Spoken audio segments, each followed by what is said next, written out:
Joe Biden said America's lack of engagement had been noticed. America is back became a recurring theme. Other leaders were clearly glad to have him. In the final communique, there was criticism of China, but in language softer than expected. We're in a contest, not with China per se, but a contest with autocrats, autocratic governments around the world, as to whether or not democracies can compete with them in the rapidly changing 21st century. Mr. President, quite a beautiful church. From the UK, Biden goes to a NATO summit, where he will stress what he calls America's sacred commitment.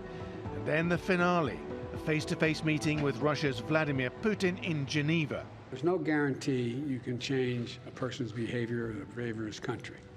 Autocrats have enormous power. They don't have to answer to a public. Final furlong, the juddering climax. The G7 leaders made commitments to help poorer nations speed up their vaccination programs, help developing nations with new infrastructure to challenge China's Belt and Road strategy, build back the global economy in a fairer and greener way, and cut their own carbon emissions while paying for others to do the same. The final communique pushed these pledges, but it wasn't enough for some. And we're bitterly disappointed to see the lack of action that's needed. These are 7 of the most powerful countries in the world. You know, what they do matters. And when they decide to do very little and look at spin instead of substance, to cook the books, to cook the planet, then that's just not good enough. For Boris Johnson, this has been a mostly positive event, although Brexit rows have cast a long shadow, and the gaps on the Irish protocol are wider than ever, with signs of real tension with France's President Macron. We will do whatever it takes to protect the territorial integrity of the UK, but actually what happened at this summit was that there was a colossal amount of work on subjects that had absolutely nothing to do with Brexit. There will be arguments over how much more G7 countries should be doing to confront the world's challenges. But from its own perspective, Cornwall was a successful reset after 4 years of Donald Trump's presidency. They won't agree on everything, but with Joe Biden, the work to repair damaged alliances can now start. Simon McGregor-Wood, TRT World. Let's get more on this now with Huw Edwards in Loughborough in the UK. He's a senior lecturer in economics at Loughborough University. Thank you for joining us on the show. Now, the US and the EU have agreed to suspend tit-for-tat tariffs on Boeing and Airbus, but we don't have an agreement yet on those tariffs on steel and aluminum. Would you say the US and Europe are closer together as a result of this summit than they were before? I think so. Bear in mind, we're coming from a period where US relations with Europe, as with just about everybody else, have been really damaged, I would say, by the isolationism of the Trump administration. Now, Joe Biden is trying to build back from that, but you can't go straight back to the kind of working relationship we had before. America has lost credibility. Biden has to, show that his administration is in for the long run, that America's not going to slide back into isolationism. The European countries themselves are weakened. Of course, the UK has left the EU and is frankly at loggerheads with just about everyone on certain issues at the moment.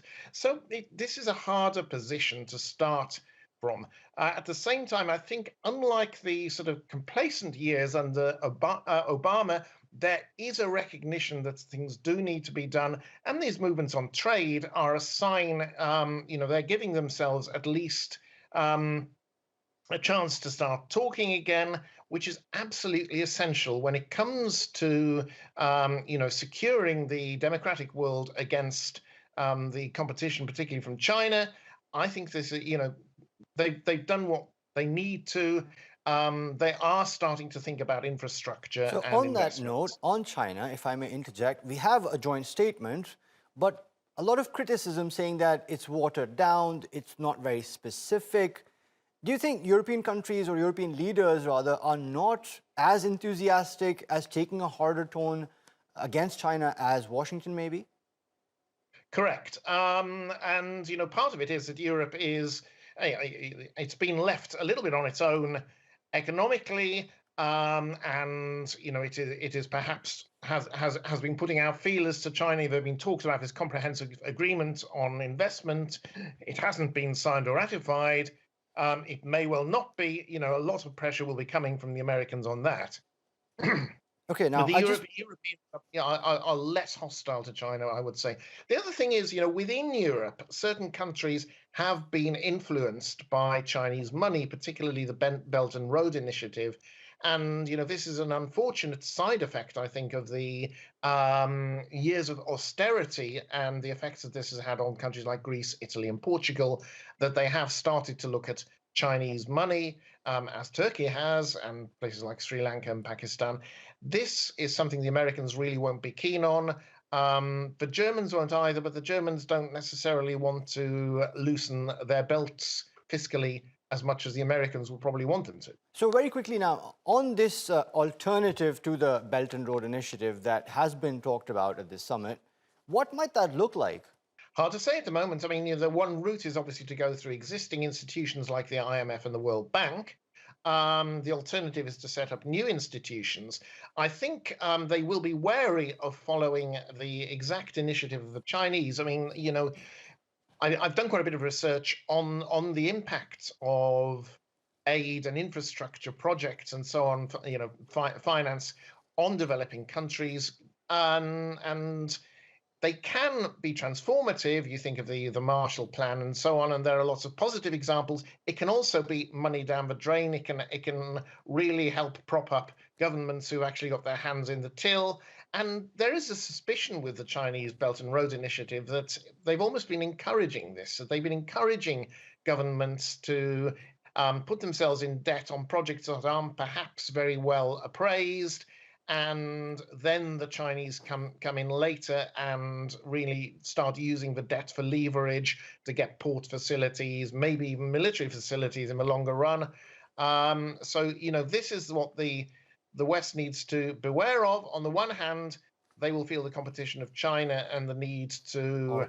All right, we're going to have to leave it there, I'm afraid. That's all the time we have for today. But thank you so much for taking time to talk to us on the show.